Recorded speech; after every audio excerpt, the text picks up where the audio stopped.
Have you ever walked by someone who needed help? Maybe you were in a hurry. Maybe you looked away.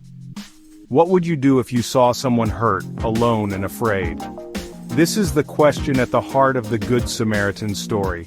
It's a story about choices. It's about seeing a need and choosing to act. Imagine the scene: a busy street, people rushing to their destinations, their minds preoccupied with their own lives. In the midst of this hustle and bustle, a person lies injured, vulnerable, and in desperate need of assistance. Yet countless individuals pass by, their eyes averting, their pace quickening. What drives us to ignore such a clear call for help? Is it fear, indifference, or simply the assumption that someone else will step in? The Good Samaritan story challenges us to reflect on our own actions and decisions. It urges us to consider the impact of our choices not just on ourselves, but on those around us.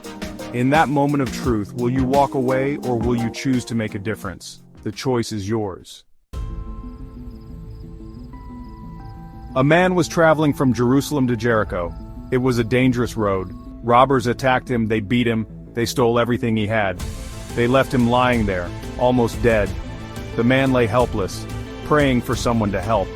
He was alone and in great pain. His hope dwindled with each passing moment. First, a priest came walking by.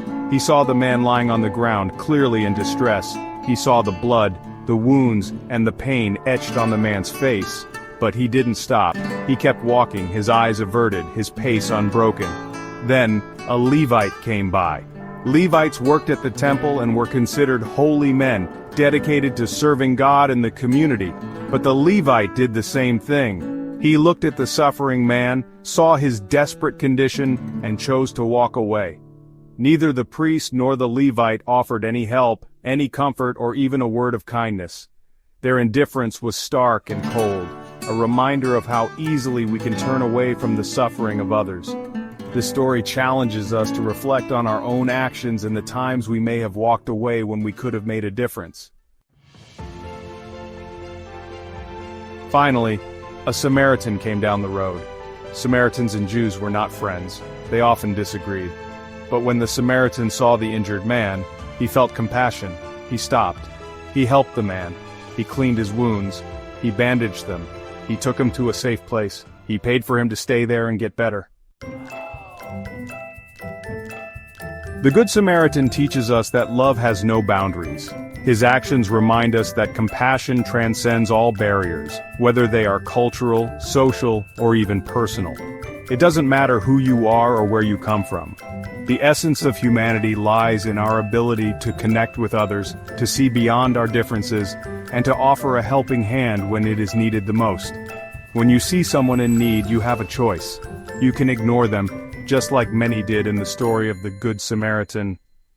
Indifference is easy, but it leaves a void in our hearts and in the world. Or you can choose compassion. Compassion is a powerful force that can heal wounds, bridge gaps, and bring people together. It is a choice that defines our humanity. Think about your own life. Reflect on the moments when you had the opportunity to help someone. Did you take it, or did you let it pass by? How can you be more like the Good Samaritan? How can you open your heart to those around you regardless of their background or circumstances?